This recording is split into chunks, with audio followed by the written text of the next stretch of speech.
Yo, kembali lagi bersama Aing. Jadi seperti biasa ya, hari ini Aing bakal melanjutkan cerita anime Chainsaw Man. Jadi buat kalian yang belum nonton video sebelumnya, kalian bisa nonton dulu, linknya ada di deskripsi atau bisa lihat di halaman channel ini. Tanpa banyak bacot dan membacot, langsung saja, inilah sebuah cerita anime Chainsaw Man episode 11.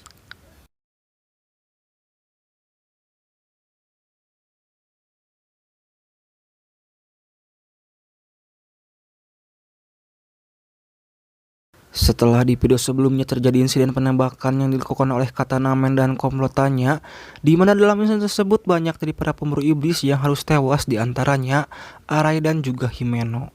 Dan beberapa hari setelah kejadian itu, kita diperlihatkan Aki yang terbangun di rumah sakit bersama Denji dan Power yang tengah membaca manga di sampingnya.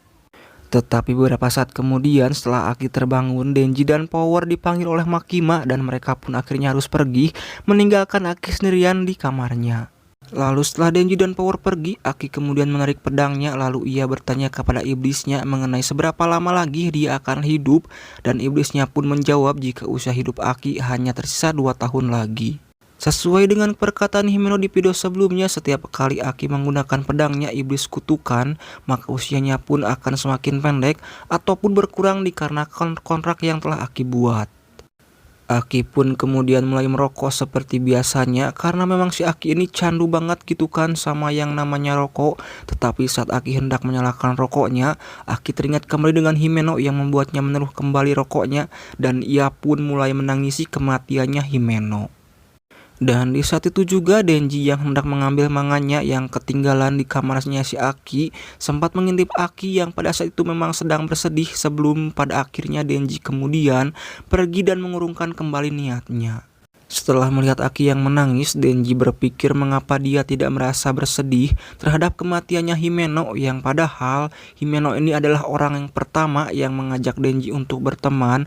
Dari situ Denji mulai memikirkan kembali soal kesedihan dirinya saat ia ditinggal mati oleh Pochita.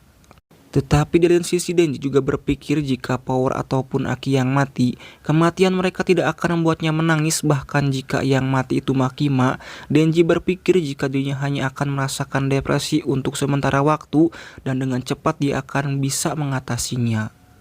Dan dari pemikiran tersebut, Denji pun bertanya-tanya pada dirinya sendiri soal apakah dirinya ini mungkin saja memang sudah kehilangan kemanusiaannya. Setelah itu Denji dan Power akhirnya dibawa pergi oleh Makima ke sebuah tempat pemakaman.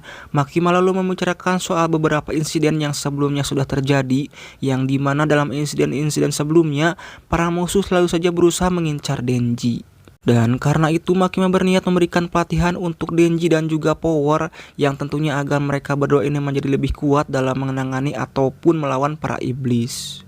Tetapi dikarenakan Makima ini bisa dibilang cukup sibuk orangnya, Makima kemudian memperkenalkan Denji dan Power kepada Kishibe, orang yang pernah muncul di flashbacknya Himeno. Lebih tepatnya Kishibe ini orang yang pernah melatih Himeno sebelumnya.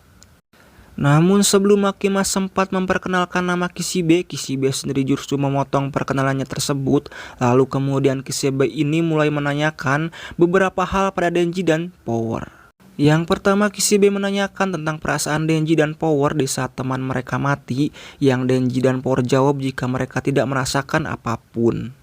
Kishibe lalu bertanya lagi apakah mereka ini menginginkan balas dendam, dan keduanya pun menjawab tidak. Bahkan Denji ini bilang jika balas dendam hanyalah suatu ide yang aneh. Dan untuk yang terakhir kalinya, Kishibe bertanya lagi apakah mereka ada di pihak manusia atau ada di pihak iblis. Denji sendiri tidak mempermasalahkan berada di pihak mana saja, karena menurutnya yang manapun sama saja. Sementara itu Power menjawab jika dirinya ada di pihak yang menang. Kishibe pun bisa dibilang menyukai jawabannya Denji dan Power. Kishibe kemudian memperbolehkan Makima untuk pergi sebab ia akan segera memulai pelatihannya, dan secara tiba-tiba Kishibe ini merangkul Denji dan Power. Lalu kemudian Kishibe ngomong kalau dia ini adalah seorang pemburu iblis dari divisi khusus 1, dan Kishibe akan senang jika dia dipanggil dengan sebutan Master. Dan setelah selesai dengan omongannya tersebut, Kishibe langsung saja mencekik Denji dan Power hingga leher mereka berdua patah. Setelah melumpuhkan Denji dan Power, Kishibe lalu meminumkan darah kepada mereka berdua, yang tentunya untuk memulihkan mereka kembali. Setelah pulih, Denji dan Power langsung bersiap untuk melawan Kishibe. Namun hanya dengan bermodalkan pisaunya saja, Kishibe dapat dengan cepat mengalahkan mereka berdua.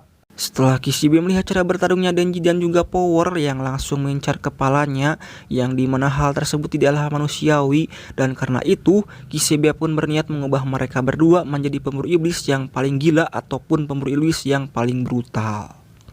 Sementara itu di lain sisi, Aki yang tengah sendirian di rumah sakit didatangi oleh Tendo dan Kuroase yang diperintahkan Makima untuk menginstruksikan perihal perubahan divisi 4 pemburu iblis sebagai seseorang yang pernah memimpin langsung divisi khusus.